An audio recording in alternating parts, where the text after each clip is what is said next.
I will absolutely be tapping you in. Please and thank you. So yes, we are group 6. Our updated problem statement is, how might we help library recruiters and staff transform the workforce to support an increase in full-time, permanent, underrepresented staff that feel empowered in the workplace? We ultimately landed on collaboration as our convergent sketch. And within our prototype, we used Post-it notes to explore ways that collaboration within institutions and between institutions can support those efforts. So I am going to start with some of the within institutions, and then I'm going to pass it to Stephanie to take us through the rest, and then maybe get started on some of the between, and then pass it to Millie to finish the between. Let's do it that way. We are all involved. This was a collaborative exercise, and I can't move my screen over. Okay. So within institutions, we talked about having identity-based employee resource groups available for folks, and also staff working groups with feedback loops. So you have a safe space to share your concerns with people who look like you or identify similar to you, but you also have a more collaborative space across the institution to deal with some of the interpersonal issues and create a culture of care. Millie also mentioned that there is a DEI self-assessment audit that her institution is working through. That's a guide available for folks to do the same. So we wanted to include that because we were discussing, Stephanie brought up, how do we make sure there's an accountability measure?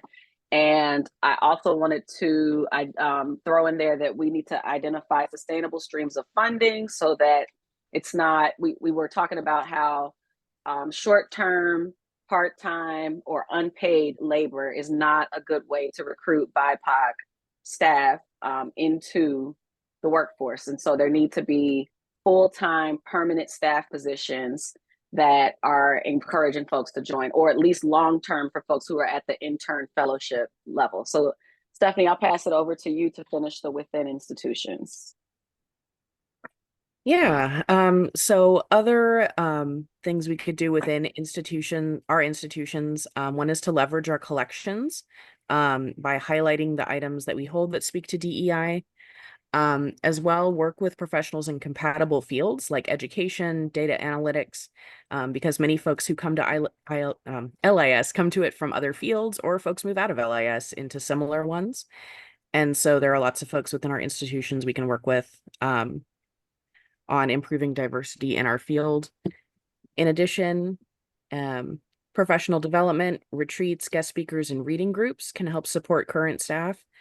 And also providing LibGuides with policies on topics like collection development, DEI, the reading room, and accommodations for employees and our library users.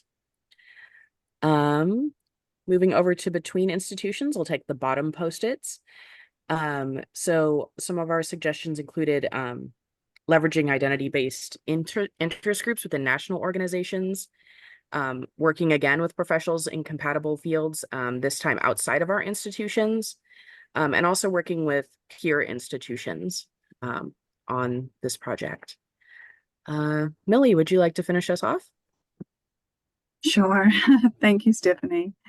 So actually, Sinatra talked about how, you know, if we're lacking resources within the library to help with this problem, looking at support from our regional consortia, so in my case, SCALC, and also looking at cross-institutional audits, which kind of gets at maybe the peer institutions just mentioned by Stephanie, and looking at grant-funded projects between institutions and how to share resources in that way as well.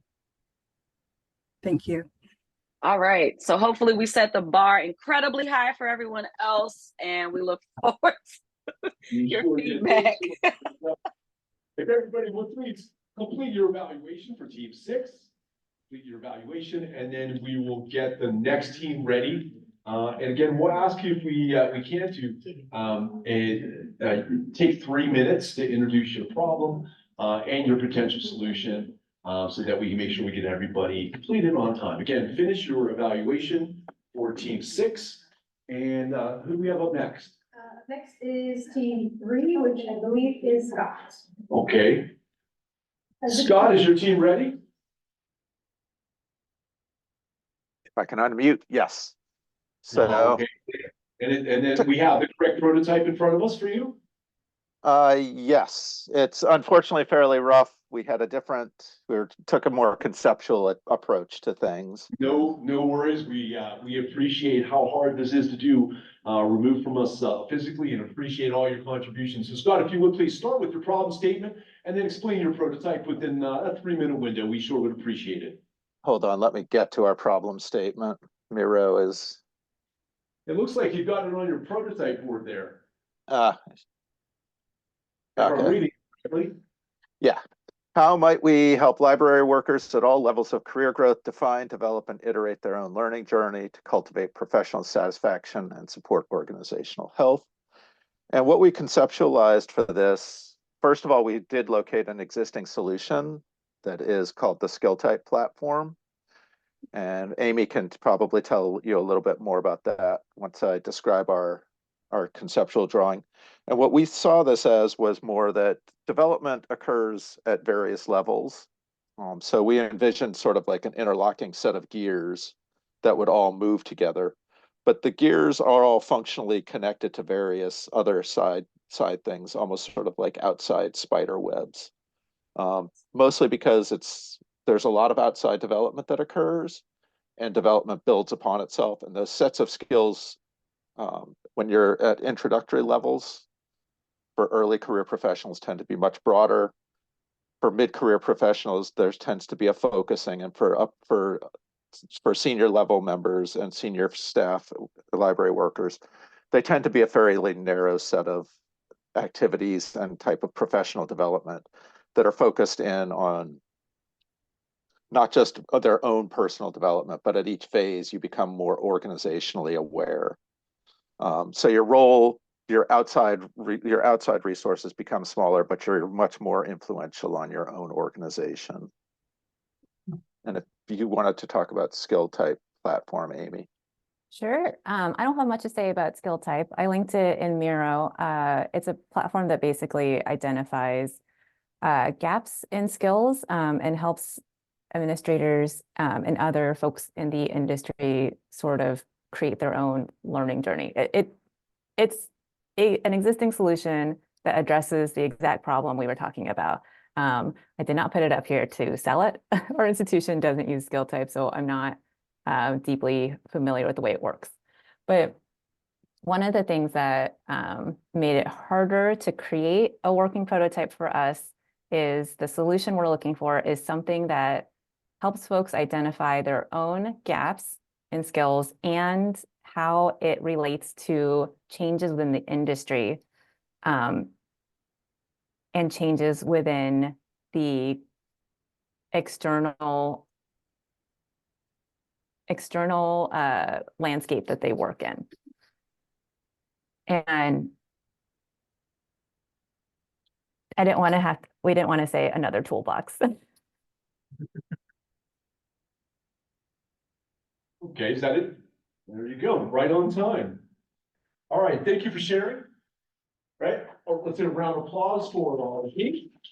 And if you would please evaluate again team number 3. Team number 3, if you could please complete your evaluation quickly as we prepare the next team. Crystal, who's up next for us? Number 1. Okay, we'll give everybody just a moment to finish their evaluation for team number 3.